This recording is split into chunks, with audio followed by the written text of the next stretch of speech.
مشاهدينا الكرام، نحن معكم اليوم من مدينة الماء. عندنا تصوير وأجوبة وسؤال من الشارع.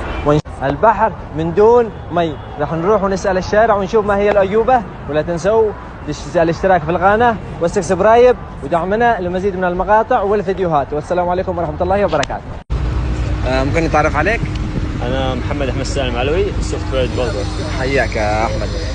ممكن أسألك سؤال؟ أي تفضل. إذا وقع عليك الاختيار أن تصبح رئيس وزراء لبلدك، فما هي الوزارة التي تحب أن تكون رئيسا فيها؟ وزير الاتصالات. أيوة.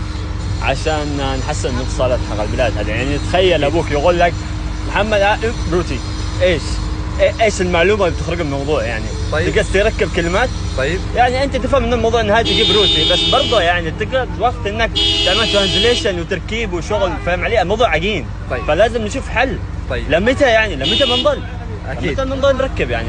طيب. صح ولا لا؟ صح. وبرضه نحسن الشبكات الانترنت، فمش معقول رساله تتصل كذا وما ترجعش ويقول لك جالس تكبر علينا. يعني الذنب مش ذنبي بالاول والاخير. يعني انا اتصل عليك اليوم توصل لك المكالمه بكره، يقول لك انا اتصل عليك في الوقت كذا كذا، تجي تطلع الرساله اليوم الثاني. والله العظيم والله العظيم. طيب لا، في وزارات اهم من وزاره الاتصالات. طيب ليش ما تقع في وزاره الصحه؟